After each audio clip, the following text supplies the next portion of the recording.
परिवार में क्रोध करना होता है, जरूरी है।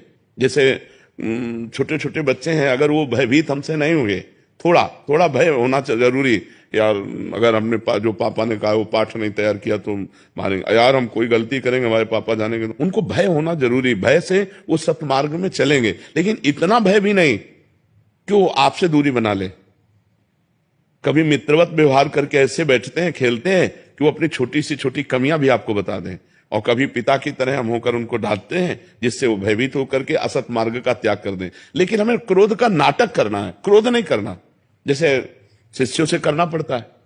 तो ये अगर हमको उस समय सोचो तो 100 में 100% हम क्रोधित नहीं हैं, हम अपनी नौकरी निभा रहे हैं। हमें गुरु भाव से उन्होंने स्वीकार किया, अगर उनकी गलतियां बन रही तो हमारा कर्तव्य है उनको डांट करके अच्छे आचरणों में युक्त करना। ऐसे आप पिता है, अगर अपने पुत्र को अच्छे आचरणों से युक्त करना है तो कभी कभी क्रोध का नाटक करना पड़ता है। तो अगर पिता का शासन पवित्र है तो अब आजकल शासन ही नहीं रह गया है।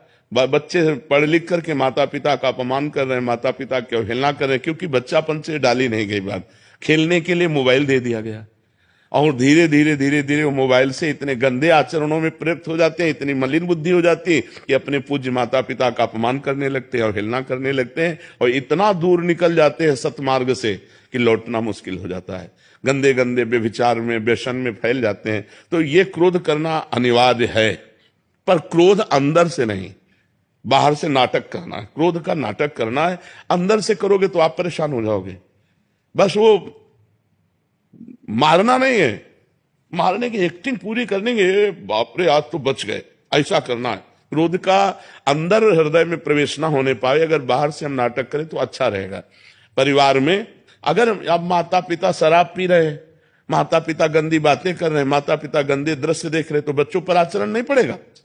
तुम खुद अध्यात्मवान बनो और बच्चों को अध्यात्मवान बनाओ। बिना अध्यात्म से जुड़े किसी का जीवन मंगल में नहीं हो सकता। आज हमारा समाज जितना अध्यात्म से बिलग है, उतने देख लो क्रूरता में पहुंचता जा रहा है। कैसे कैसे समाचार आते हैं, मतलब क्या है क्या है, ये नौजवान कहां जा रहे हैं, कहां जा रहे हैं?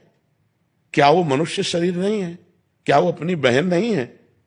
आप कैसा व्यवहार कर रहे हैं? अध्यात्म तो चराचर जगत को मंगल में बना दे, लेकिन जुड़े ना जब, अब वो राक्षसी प्रवृत्ति से जुड़े, आधुनिकता से जुड़े, मंगल में भाव है नहीं, तो देखो कैसी कैसी गंदी बातें होती है। अब आजीवन सजा होगी, एक गलती का परिणाम आजीवन सजा, जीवन बर्बाद हो गया। पढ़ाई लिखाई स्वस्थता सब जाओ जेल, या तो फांसी की सजा या तो जेल। ऐसे ऐसे आचरण होने लगे हैं। तो हमें लगता है बहुत संभलना चाहिए, और अध्यात्म में जुड़कर भगवान का नाम जब अपने बच्चों से भी कराना चाहिए, थोड़ी देर बैठकर कथा सुनानी चाहिए।